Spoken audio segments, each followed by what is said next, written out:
it's John McCabe. Welcome to the show. Hey, welcome to the John A. McCabe Show, where it's all about accelerating your authority in your business or field of expertise. And we do that by helping entrepreneurs, business owners, authors, experts, and speakers get seen, get heard, get noticed on any device, anywhere, anytime, as little as 15 hours. Also known as the Authority Acceleration Blueprint. Now on today's show, The Entrepreneur's Journey, my guest is someone I met in San Diego at a Publish and Profit event years ago, where we learned how to help others become #1 best-selling authors, as well as build their business around a book and their book around their business. Not only has my guest used this strategy to help himself become a 6-time #1 best-selling author, but he's also helped his 9-year-old daughter, Phoenix, become a 3-time #1 best-selling author. Now this Friday, she's launching 2 more books at the same time and is set to have a red carpet movie premiere of the movie Kitty Wars, The Revenge of the Ninja Kitties, which I'm sure we'll hear a little bit more about during this hour. Now my guest is Trevor Crane. He's a 6-time #1 best-selling author and the founder of Bestseller Big Business. He works with speakers, coaches, consultants who have a challenge of getting booked to speak, getting consistent leads, and getting high-paying clients. Now, Trevor helps them create a book and a business behind them that gets them everything that they want. Now, Trevor's also a publisher, an author, a speaker who's dedicated to helping others take their life and their business to the next level. He helps entrepreneurs around the world redesign their business so they can have the time, the money, and the freedom that they deserve without doing the stuff that really sucks. Now he has a special passion for helping service-based businesses, consultants, coaches, authors, and speakers take their businesses to the next level, no matter how successful they are already. Now Trevor's currently rolling out a 90-day video series called Blank Page to Bestseller, where he puts out a video each day to educate and inspire entrepreneurs, authors, experts, and speakers to start writing their book and make it a bestseller within 90 days. Not only does Trevor get into the aspects of writing the book, but he big pictures it for the viewer by helping them understand how the book will help with their business and how they can build a business around their book. And I consider a true entrepreneur to be someone you just can't keep down, regardless of the challenges, hurdles, and setbacks. They get right back up, learning from their mistakes. They move forward into another venture. They refuse to quit and be defeated. It's not in their DNA, and that is Trevor Crane. Now, Trevor's definitely that true entrepreneur, making millions in 3 separate businesses that he started from scratch in the industries of marketing, tourism, and environmental protection. But then he lost everything, not once, but twice. The most painful was when he filed $2.2 million bankruptcy, which he doesn't recommend to anyone, by the way. But it actually ended up being one of the greatest gifts of his life. And during this hour, we'll find out exactly why that is. Now, he also believes that you're not defined by your failures or your successes, and it isn't where you start in life that matters, but what you do with the time that you have on earth and the contribution you give to others. That's really the most important thing. So be sure to stick around, because when I come back, we're going to be hearing from my good friend and colleague, Trevor Crane, about his entrepreneur's journey.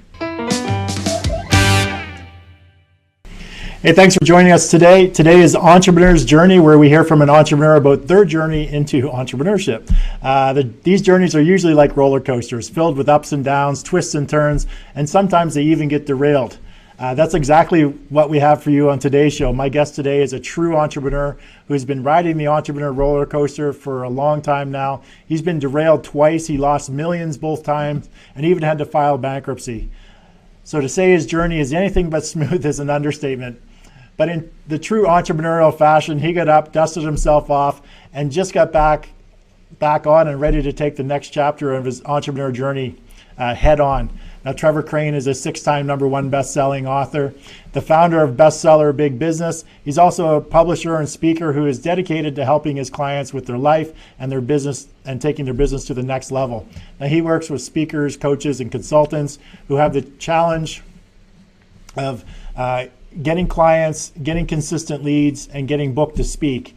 Now, Trevor helps him with creating books and getting a business behind them that gives them everything that they want, while redesigning their business so that they can have the time, the money, and the freedom that they deserve, without doing all this stuff that really, really sucks. And I can relate to that. So please give it up with some likes, some loves, shares, share this video, a flurry of thumbs up and heart icons going across the screen for my guest today, Trevor Crane. Hi, Trevor. How you doing? I'm great. It's a pleasure to be here. Oh, and I can't wait. It's great to have you, Trevor. So you're in New Jersey right now. Is that correct? I am, and the weather's perfect right now, in my opinion, before it starts to get too cold. Yes. And you guys aren't affected by the hurricane that's going on the East Coast right now? Fortunately, that hasn't given us any challenges. Excellent. I know my parents live in Nova Scotia, which is just slightly north and east of you, and where they live, they're getting bombarded. There's a lot of flooding. There's a lot of power outages, things like that. But fortunately, you guys aren't affected this time. Not like the last time there was a big storm on the East Coast. You guys were devastated. But first thing I want to do, Trevor, before we get too far into the interview is it's called a speed round of questions. It's just so that people get to know a little bit more about you. There's nothing that you have to study for. You're not going to be graded on this. It's just a speed round of 10 questions so the viewers actually get to know you just a little bit more. What I'd like everybody to do is just play along and just enter into the comments as I'm asking the questions. Just leave your answers as to what you have specifically for that question. And what we'll do is we'll just take a look to see what answers everyone came up with. So are you all set, Trevor? I'm good to go. Let's hit it. All right. So name the book that impacted your life the most. I think everybody would I've heard it said a lot that it's Think and Grow Rich, but I read 2 books when I was younger. One was called The Celestine Prophecy. I read that one as and well. Another one is The Way of the Peaceful Warrior. And I think those were some of my first 2 self-help books, and that really, I was surprised I read from beginning to end. So that was, I was very surprised. Excellent. So when you were a young boy, who was your celebrity crush? My celebrity crush. I thought about this a little bit. I used to have, as a teenage boy, I had a whole bunch of posters of girls up on my walls. So it was really anybody in a bikini. Yeah. But when I went to Australia on a world trip, I was in my 20s, and I was convinced I was going to bump into Elle Macpherson, and we were going to, even though she's a little bit taller than I am, I knew we had a connection. It didn't happen, but it was probably this close. I know it was just so close. Exactly. Name either a book or a podcast or a show that you're into right now. Okay, so I'm working on a lot of them now. I just got Grant Cardone's Be Obsessed or Be Average, arrived in the mail yesterday. Yep. But I'm working on a lot of different books. So I've got The Power of Habit. I've been looking at .com Secrets, The Millionaire Messenger. I got books all around me, John, so I have props. There's not one specific one that you're focused on right now? God, you know what? I actually literally was reading all of these this morning. So I'll tell you what, the one that is the newest for me is Be Obsessed or Be Average, and I can't tell you enough. I don't know enough about it because I literally just decided that's the new book I'm going to be reading. So are you currently working with any coaches, Trevor? I have several different mastermind groups that I'm part of, so I get my coaching through there. Okay. But I've been thinking about a new physical fitness coach. Probably in the next 6 months or so, I'll start with a new coach. And I have a couple of, actually that's not true, I have 2 consultants that I work with that are helping me with our online marketing. Okay. What's your favorite movie of all time? It's a cross between Dumb and Dumber, which gives you my state of mind, or Stripes. I think it's probably Stripes with Bill Murray from way back in the 80s. That's probably my all-time favorite. Yeah, it's a hilarious movie. You answered my next question, which was, are you involved in any masterminds? You said you're involved in a few. So name the person, either dead or alive, who you'd most like to meet and have dinner with. The dead or alive question, it would have to be, you know what? I want to talk to JFK. Okay. I would think it would be pretty cool to talk to JFK or Martin Luther King and find out, they were such phenomenal leaders that I just think it'd be pretty cool to connect with them, and their power, I think, was so impressive. It'd be really awesome. No doubt. What's your favorite type of vacation, beach or adventure tour? Adventure tour. I had one of my companies was adventure tours, so definitely adventure. And what's the best business advice you ever received? Keep your eye on the ball. And the last question, which is a two-parter, is it water, beer, or wine, and pizza, wings, or salad? You know what? It depends on the year. I would say water, beer, or wine. Right now, that would be water. Okay. In my 20s, there have been times it's been all of those, but now it would be water. And on the favorite food, I would have to go for wings right now, and that's because I've gone through this phase of being a vegetarian for so long, and now I'm eating meat again. So I'm like, give me some wings. Exactly. Steak wasn't a choice, but it would probably steak too. But anything with meat in it. So, Trevor, just for the people who don't know you, who might be on this show, in 2 to 3 minutes, just give us sort of your origin story, where you started from. I know we're going to talk a lot about sort of your entrepreneur journey, but just give us a little bit about your origin story. Okay. So I grew up in Phoenix, Arizona. I'm the son of a horseshoer, and when I grew up, I felt like our whole family, we were the poor kids. All my friends were the rich kids because everybody was richer than us. Our next door neighbor gave us more Christmas presents than my parents did. My stepdad was a roofer, and when I was really young, John, I heard a story. My great-grandfather passed away. I was probably 9 or 10 years old, and my great-great-grandfather had passed away, and I cried. I was all upset. I'd never met him. But I heard this story that he had been rich, and I was confused because we were not rich. Yeah. And so I came to find out that my great-great-great-grandfather had made, they had to go back another generation, had made a ton of money. And way back when, our family had been rich, and somehow we lost it. And so I decided that with my father as a horseshoer, and money was a typical argument that was going on in our house, that I wanted to win back not win, I go to Vegas.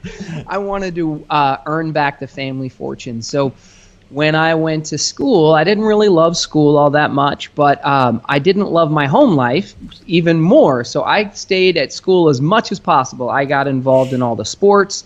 I wanted to do well in school, even though it was a challenge for me, because I thought the key was business. I needed to be in business. Everyone I knew that if you wanted to be rich, you had to be in business. So I studied hard. I tried hard in high school. And then when I went to college, I went to Arizona State. I went there on scholarship. Good for Trevor. Nice. Which was a challenge for my 3 brain cells working. But I went to school on scholarship. I studied business and marketing. And by the time I finished, I thought, get me the hell out of here. School did not, while I had a lot of fun, I played on the rugby team, I did a lot of cool things, I didn't see that school, I learned by my senior year that school was academic. Right. And I don't think I really understood that until I was finally a senior in college. And I just thought, this is ridiculous. And so I went out and I was so excited to start my own businesses. I've had successes. I've had more than my fair share of failures. But what I've found is that, anyway, I'll share with you the secrets I've found to get ahead. But that's a little bit of my origin story and like a little bit of motivation, because I was in pain, John, being the poor kid where my mom made my clothes. Oh, wow. And feeling embarrassed. It was probably I probably looked really cool. But, a lot of that stuff. I was embarrassed. A lot of that stuff is really character building stuff that just sort of helped you in being the person that you are today. From humble beginnings, and you're probably a lot hungrier than a lot of people who maybe grew up in an upper middle class family, had things given to them. They didn't really know what it takes to actually work for a living, or to scrape and save and to work really hard to get what it is that you actually want in life, as opposed to just getting it handed to you.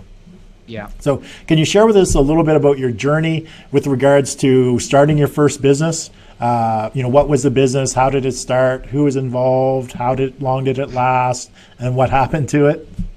All right. So that's a good question, but I'm going to answer. I don't think I'm going to answer the question that you think. Okay. You did ask a question. My first business, I was 5 years old. I was either 4 or 5 years old, and my dad was going away for 2 weeks, and he said to me, Trevor, you gotta be the man of the house and take care of your family.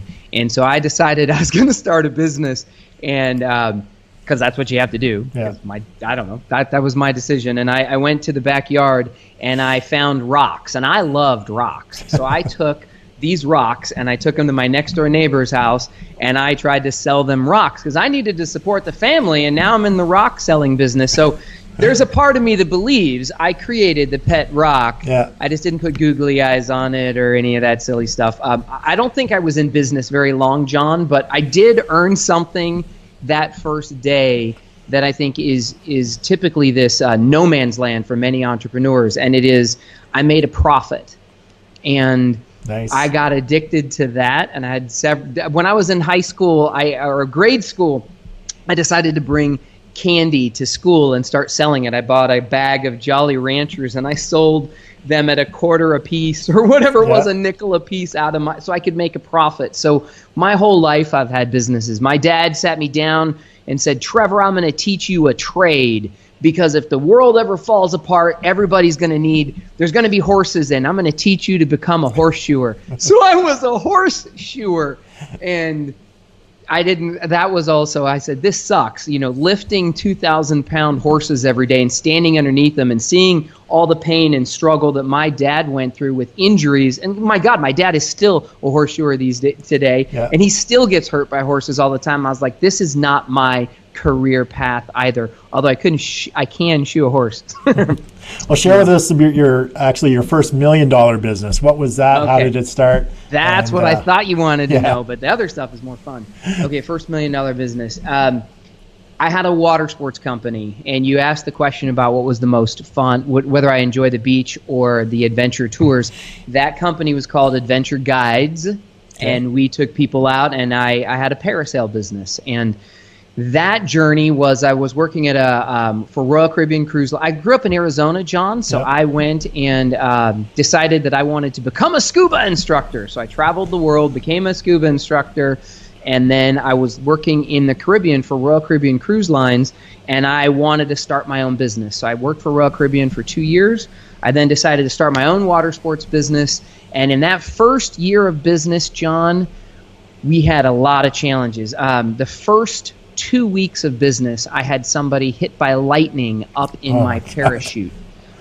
Did you know that? I think I put it in a little comment. Yeah, oh my God. So in 2 weeks in business, I took all the money I had invested, and I had a business partner, all the money I had saved. I borrowed money to buy this boat. Let's say it's a $100,000 boat. And within 2 weeks, we had 2 kids, a 19 and a 14-year-old, up in the parachute, struck by lightning. And I had to fish them out of that water and breathe life back into them. And John, they survived. Nice. But it was one of the scariest times of my life. I didn't care about the money at that moment. The only thing that I cared about was how I endangered these kids. And my partner quit after that. We were sued. The Coast Guard put us up against all kinds of liable that we were responsible for. What I'm very proud of during that time, John, was that my friend and I, my partner and I, saved those kids' lives. And honestly, I would have had my mom, my grandma, my daughter up in the parachute that day. I didn't know that lightning was going to strike. I mean, they tried to accuse us in court. You guys were dodging between lightning bolts, and that's not the case. The thing that was really scary was having someone's life depend on you. And literally, when we ran that water sports business, their life was dangling from a string. And we brought them back to life. We had to breathe life back into them. I remember the 14-year-old boy woke up on the back of the boat because both of them were not breathing when we fished him out of the water and put him back on the boat. We were giving him rescue breaths, and the 14-year-old boy woke up screaming, "I can't feel my legs." And then I was holding the hand of the 19-year-old girl who was longer to come back. It was really scary. We thought she had died. It was really, really scary.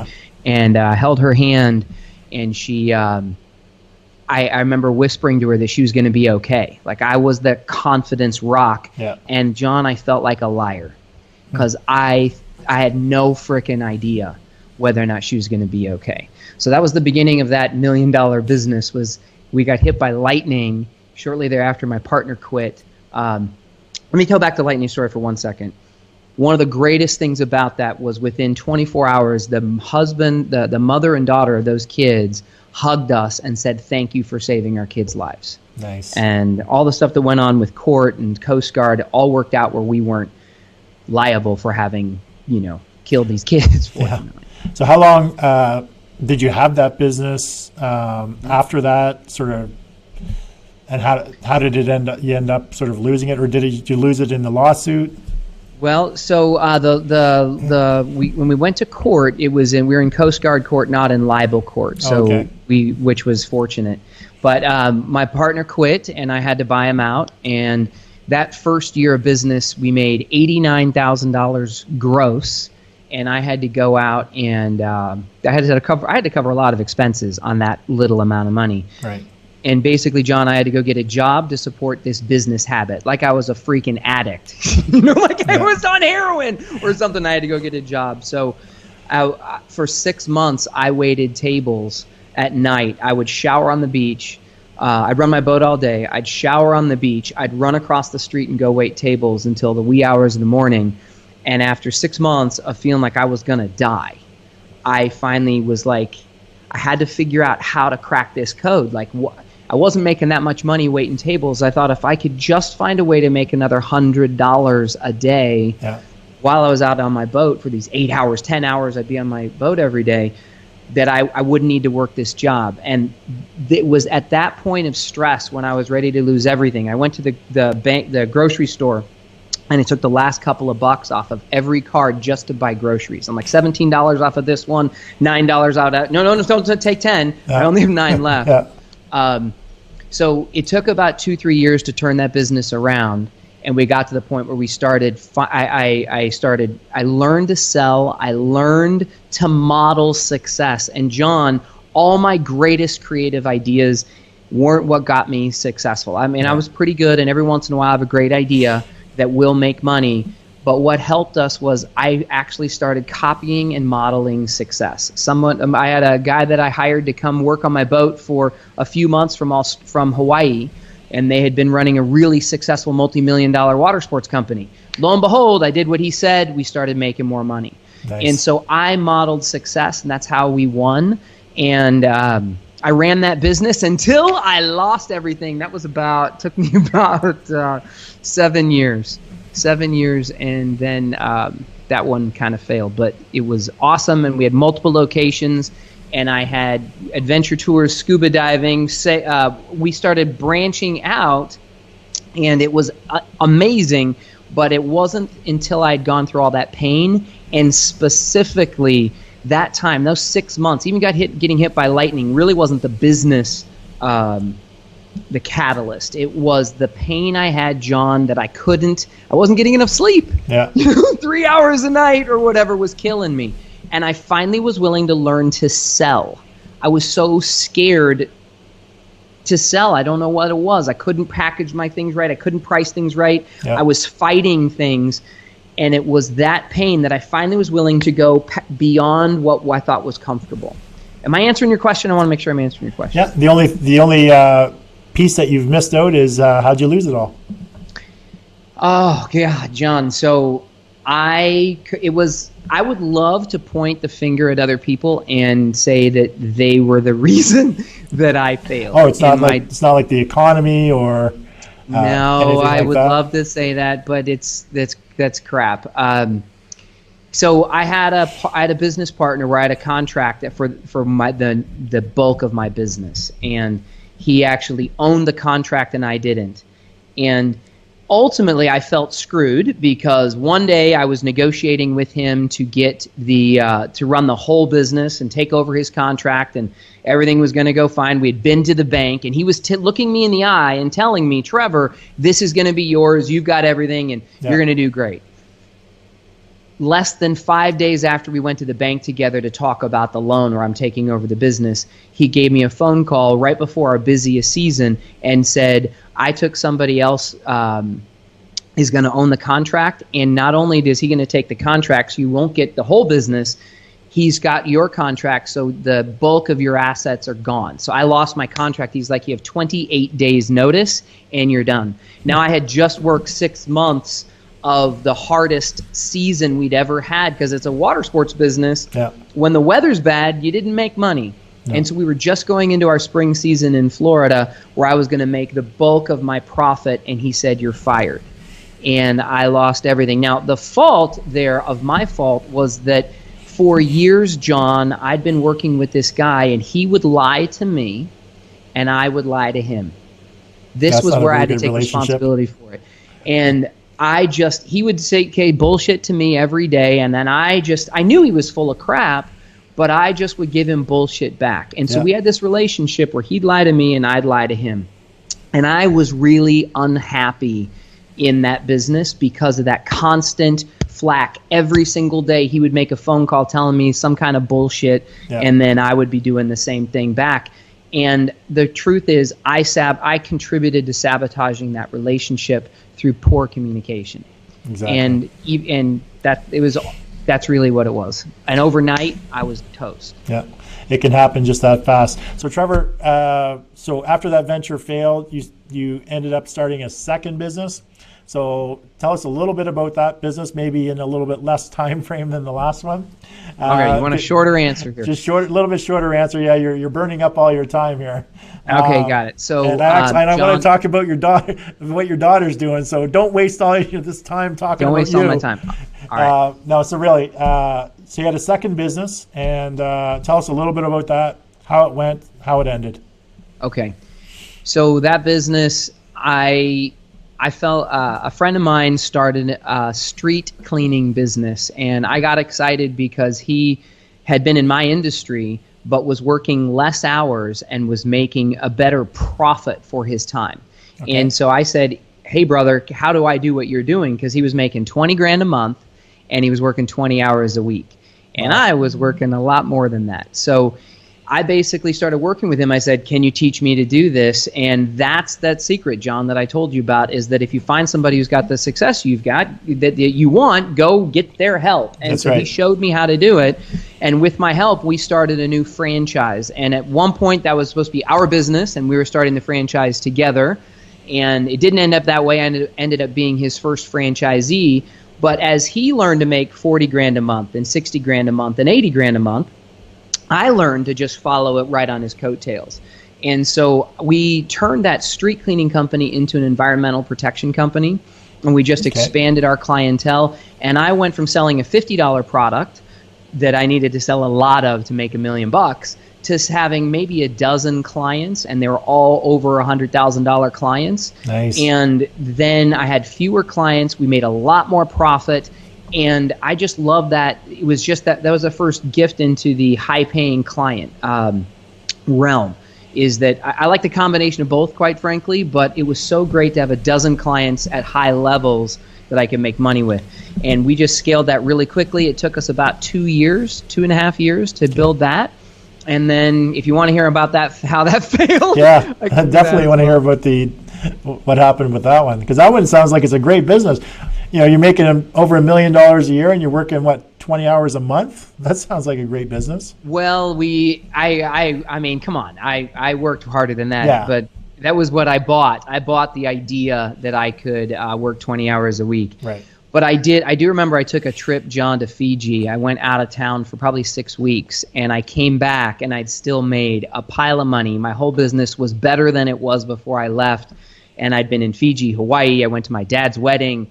I thought I had it made. Yeah. And what ended up causing that business to fail again, and for years, John, this is what, when I filed my $2.2 million bankruptcy, it was on the back of this business. And for years, literally 2 years, I blamed the guy that I was in business with, the franchisor.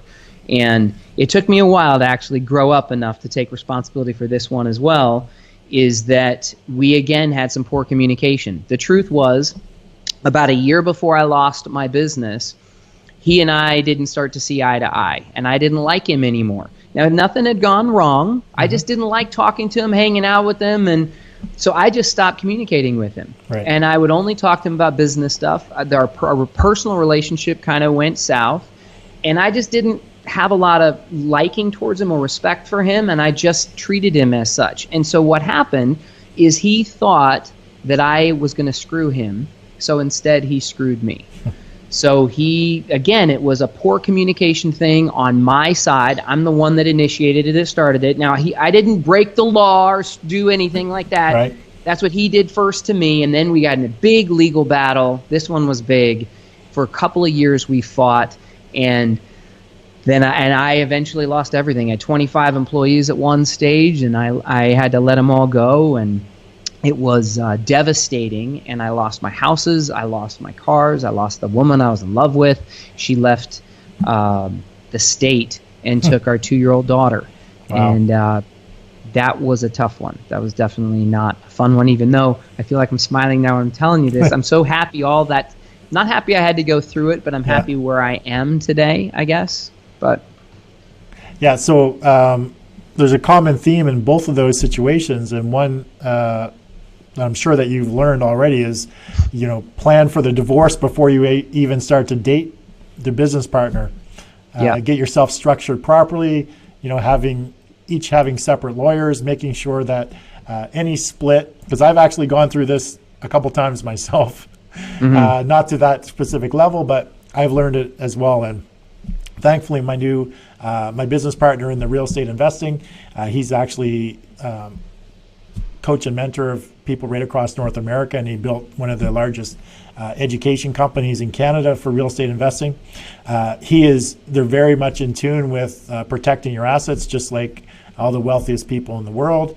It's not so much about protecting your assets, it's really about mitigating your risk. So it's really risk management. So, to the tune of controlling everything, but not having to own everything, but controlling it, having that control, but really getting yourself, before you enter into a partnership or an agreement with anybody, sort of plan out the divorce. When things are rosy and everybody's happy right at the very beginning, that's when you plan the divorce. Because once you start arguing, once you start fighting, it's too late to plan the divorce. So, well, John, I would agree with you wholeheartedly. I want to share, though, in these two specific instances, it was a communication challenge, not a contract challenge. Neither of these guys were partners via contract. We had some of that figured out. Right. What caused the breakup and the failure of the business was on my side to communicate poorly. Now, it takes two to tango, That's right. But I'm taking responsibility for it. But it was allowing a relationship to devolve. That's what happened, in not nurturing it, and that's my lesson for what really caused the failure for me.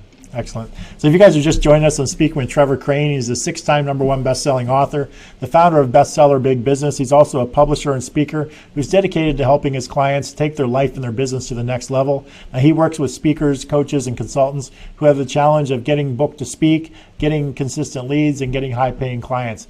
Trevor helps them by putting together a book and a business that's behind the book, and gives them everything that they want while redesigning their business so that they have the time, the money, and the freedom that they deserve without doing all the stuff that really sucks. So if you have any specific questions for Trevor or about the show in general, just leave them in the Facebook chat and we'll get to them during the show. So Trevor, let's move on to some happier times, like your current business. Becoming a 6-time #1 best-selling author. Can you share with us your journey of getting into what you're doing now? John, why is it my stories always start with pain? Jeez, okay.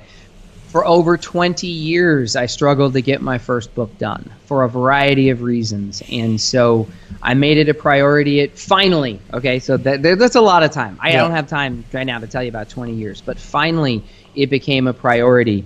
And I wanted to solve the problem about how to get a book done quickly, how to go ahead and leverage it into your business.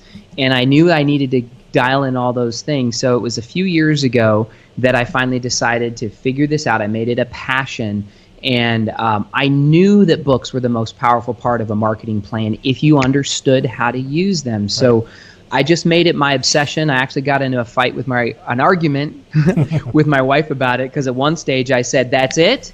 I'm going to figure out how to do best-selling books, and I'm going to have one. You're going to have one. Our daughter's going to have one. Every one of my clients is going to have one. It is the most powerful part of your marketing plan, and we're not just going to be best-selling authors. We're going to be #1 best-selling international authors. Yeah. And we got an argument, and she said, I'm thinking anyway, it wasn't the right time to bring that subject up. But I'm proud to say that my daughter, and I'd rather brag about her because she's got some cool new stuff. Yeah. These are 2 of my daughter's books. The Three Ninja Kitties is my daughter's first book, and she did all the drawings herself. And her second book is Kitty Wars. And I helped my daughter build a business behind this book. So my daughter wrote her first book, this one, when she was 7. Wow. And remember I told you that my mission, when I got I'm like, that's it, I'm doing it, you're doing it, my daughter's doing it. I wanted to come up with something she loved. Now, we had a lot of motivational, inspirational stories we could potentially have written, but my daughter told me about the Three Ninja Kitties. And I was skeptical, John. I'm like, but I've never heard about the Three Ninja Kitties. What are you talking about? Well, she said she wanted to, that's what her book was going to be about. So I took out my phone and put it in her hand, and she told me the story of the Three Ninja Kitties. She actually got upside down and talked to my phone and told me most of the story on that couch, upside down, telling this really rambling story. Yeah. We transcribed that story, had it turned into the book, and she did all the drawings for that book. And then I had to get pretty creative, John, because how the hell am I going to turn the Three Ninja Kitties story into a business? Because like you said, and you've been giving a great introduction for who I work with a lot of speakers and coaches and consultants, and I believe there's a business behind every book if you understand it. Yeah. So I had to get pretty creative.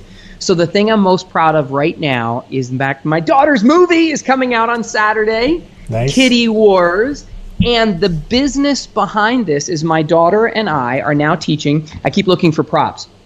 My daughter and I are now teaching a program for kids. It's called Super Kids Books. I don't know if you can see that or not, but it's a website and a coaching program where we teach people to become kids book authors, and that's part of the business behind my daughter's books. Very cool. And this year she has 6 more books coming out before the end of the year, maybe 5. No, 5 more books coming out before the end of the year. 2 come out tomorrow. No, what's Friday. The day? 2 days. Wednesday. Friday. 2 come out on Friday.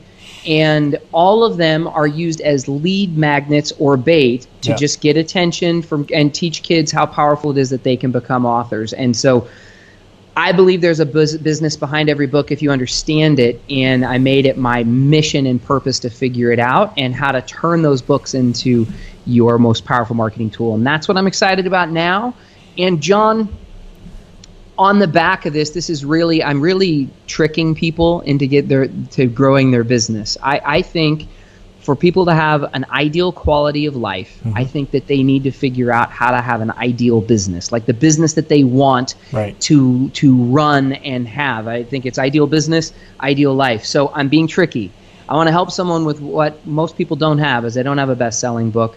I want to help them build a business behind something that they love and they're passionate about so they can have more freedom. Like you're doing on this great introduction, you're saying, Trevor helps people have all this success without doing stuff that sucks. Yes, that's what I want to help them do. So I'm trying to be tricky. Let me help you get your book done, or your daughter's book done, or your son's book done, or whatever.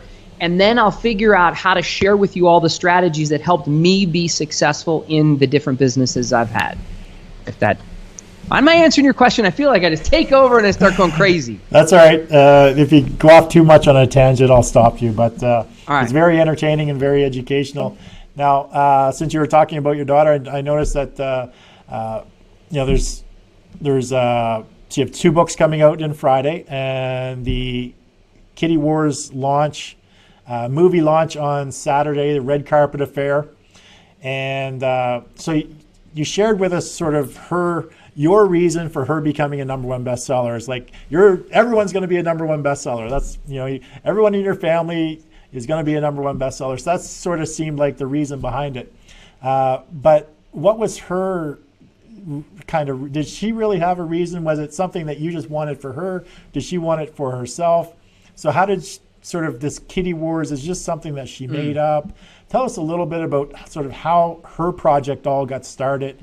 Was it you sort of pushing her down that path, or did she want to take that path on her own?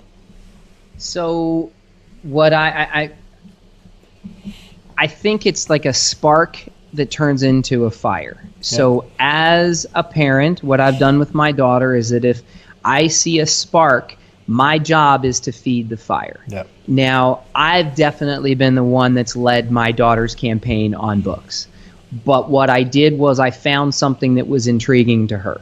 So we could have done it earlier with my daughter, but there wasn't anything that she was excited about or intrigued about. And as much as there are times when I said, we have to finish this movie, we have to finish this book, I have to be the disciplinarian to say, let's finish, because my daughter would rather go play Minecraft or go outside or do anything other than, be focused. Yeah, finish the project. So, but in this case, like I gave you the example, I said when I was asking her about what book she'd like to write, she told me about the Three Ninja Kitties.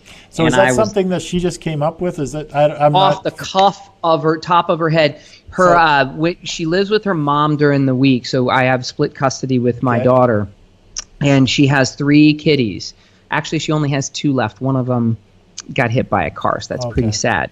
But she said she just had this idea in her head that it was going to be, she wanted to do a story about the 3 ninja kitties, and they're based on her kitties. And so her new book actually is dedicated to her pussycat that passed away, that died recently. Okay. And she's going to be introducing her new 4th kitty in one of her upcoming books because they got a new kitten to replace the one who died. But what I did in all things with my daughter is I try to feed the fire. Now, my wife's first book actually was going to be on a subject called money parenting. And my wife is a financial planner, and she really loves working with the parents of young kids. And she thought, I'm going to help people with money parenting. So she started interviewing people around this subject, and we teach some of those principles to my daughter. Okay. Now, the book my wife ended up writing is much different than what that first project. Like oftentimes when you start researching, it led her into a different target market, which is something I teach and share with my clients, because just because you start off here doesn't mean that's where you're going to end up. She did research to figure it out. But the idea of money parenting is that we've given one of the strategies we use is how we give my daughter allowance, and we've also given her the opportunity to do businesses. So all of her money goes into money jars. We learned this from T. Harv Eker. Yep. And The Secrets of the Millionaire Mind. And so my daughter has money and it goes into these jars, and that's how she spends it. But when she had these different ideas, she said, Daddy, I want to start a cookie business. And I'm like, all right. So that was the spark. And then I fan it, right? So I feed the flame. I'm like, what do you want to call it? And my daughter's name is Phoenix. Phoenix's Cookies with Love. I'm like, excellent. So I made her a business card. And we went ahead and went into the kitchen. I'm in my big living room area here. The kitchen's right in this direction. And we made cookies. We pulled out cookie dough. We made cookies. I've got a big cookie jar that has this funny elephant that's on the top of it over here. We put those cookies in a jar. We took them around the neighborhood. And John, you asked me about my first business I had when I was 5. My daughter was about the same age. Yeah. I walked her around to my neighbors' houses, and she was 4, I think, and she sold cookies to all the next door neighbors. Nice. And it was Phoenix's Cookies with Love. So and she created profit that first day. So every time I've seen a spark of something I think is powerful, I try to feed it and then give her the credit for everything. You know, it's really not about me as much as I would love to take the credit. And I put myself on the picture of me on the back of the book because I'm like, look at us. Woohoo! You know, it's me and my daughter. But really, I'm trying to do everything I can to let her succeed on her own and have it be hers. John, when she sat in this kitchen and she read her first book, she cried. She couldn't believe how good it came out. Yeah. And then she stopped in the middle of it and said how proud of herself that she was. And she laughed so hard at her own jokes when she was reading her own story in the book, she couldn't breathe. So for me, that's everything. And I have to say that I've seen that child inside come alive in all of my clients that I've helped with books. is that they see their vision come true. And it doesn't mean that we don't look at it and say, oh, I wish it could be better. I needed to know better cover. You know, come on, you work with enough people around this subject that we all wish we'd make, production should be a little better there. Production over perfection. We're so proud. It's just, we can be so proud of it. Look at Grant Cardone. I mean, he's sitting on a freaking jet on his new book. I mean, it is one of the best positioning tools you can possibly have. I think it's a beautiful gift to give to people to live their legacy, not leave one, live one. Live your legacy. Get your freaking book done. If you don't know how, come to me, come to John, go to Jesus, figure out how to get your story out and done, because you can leverage that into something powerful. Exactly. So we just got a minute or two. Tell me about the movie premiere. Sort of what's the premise of the movie? It sounds like it's sort of a Star Wars theme for the Ninja Kiddies. So are you like every position behind the scenes? You're the writer, the director, the cameraman, the editor, and you just get your daughter's friends to be the actresses? So my daughter wrote she wrote the story because she loves Star Wars, John, because I wanted to do what she loved. She's like, I want the kiddies to go to Star Wars. I'm like, okay, we'll call it Kitty Wars. So I fed the flame, and after she wrote the story, she then did the first drawing for the book, which she was going to do, and she said, Daddy, I don't want to draw these pictures. She's being lazy. She's like, I want to do a movie. Can't we just do a movie? That'd be so much easier. So I was like, sure. So I'm thinking to myself, I'll chase her around the woods with my camera, with my iPhone, and we'll do a little movie. Next thing I know, I invite her whole class out she's in the 3rd grade. I invite her whole 3rd grade class out. I'm chasing them around. We have a movie script. I hire a professional film crew. We have 7 people there. We have this full-on 4-day movie shoot for this thing.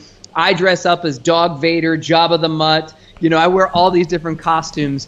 Cool. And the premise of the story is these 3 ninja kitties are transported magically through the golden acorn. She wanted it to be a waterfall, but we couldn't figure out how to do that into the movie. A golden acorn, and they meet Luke Skykitty, Han Soulcat. That was actually my character in the movie. The 3 ninja kitties have to save Princess Leopard, Han Soulcat, and Luke Skykitty from Dog Vader, Jabba the Mutt, and an army of Imperial dog poopers. And when the kids are killing people with their lightsabers because they're ninja kitties, all the adults play the big evil parts pretty much. So the adults come play Dog Vader and everything. We sit down and eat popcorn while the kids actually do all the fighting with lightsabers. And then when the dogs die, they poop themselves because they're dog poopers. And then at the end, my daughter was actually interviewed in New York City in Times Square for International Peace Day because her movie and her book is all about love. And so the Force, I'm giving away so much of the movie, the Force is the power of love. And so in the middle of the movie, a music video breaks out and they start dancing. And at the end of the movie, when everybody comes back to life and they have the greatest party in the universe because they bring everybody together. The Doggalactic Empire and the Cadatic Republic are united. And I was the director of this, and it was more work, John, than I would have imagined in a million years. Oh, I bet. I do not recommend this. However, it was the coolest thing, and the pinnacle is that we have a red carpet event on Saturday here in North Jersey, actually in New York, and we have a theater that's going to host the film. All the kids are going to dress up. We're going to take pictures. The media is coming. Nice. We're making a big deal of it. And I get the Super Dad of the Year award is what I'm going for. Excellent. We'll see. I'm sure we'll see lots of posts on Facebook. So, Trevor, that's all the time that we have for today. So what I'm going to ask you to do is, in the comments field, if you could just leave all your contact information for us, and specifically for those who want to follow up on your daughter's book and as well the video that's coming out, and just hear all about sort of the tales of what happens this weekend, because I'm actually pretty intrigued. I live across the country, but I still want to find out what happens at the premiere event. Sounds like a great time. But everyone show Trevor some love by hitting the thumbs up, the love icon, and definitely share this to your friends in your Facebook feed. And Trevor, I want to thank you personally for being on the show today, sharing with us your journey. We never really get into too much about talking about your clients, but that's okay. I really enjoyed the conversation about how you're helping your daughter, and that's just fabulous. Basically, you can take the exact same thing with what Trevor's doing with helping his daughter, and you can work that into any entrepreneur, business owner, author, expert, speaker, basically helping them build a book, build a business around the book, and live a better lifestyle, live a lifestyle that they actually want to live, something that they're happy about, something that they're passionate about. So Trevor, I want to thank you very much for being on the show. It was such a pleasure, and I look forward to catching up with you real soon. Thank you, my friend. It's been a pleasure to be here, and I'm going to leave a link below. I have a gift to give away, or well, you said I'll put it in there. Yeah. My program is called bestsellerBigBusiness.com, and if you go to /4 ways, bestsellerBigBusiness.com /4 ways, what I was going to share, John, are some of those strategies of my clients that they've used as case studies. I share that through that document, so they can go get that. I'm going to do a Facebook Live on that today as well, but they can get that there, and I'll put it in the comments for you. Excellent. Thank you very much, Trevor. On behalf of all the guests, thank you. And so everyone, just stick with me. I'll be right back in a few seconds for closing remarks. Trevor, have yourself a great day, and I'll chat with you soon. Thank you, sir.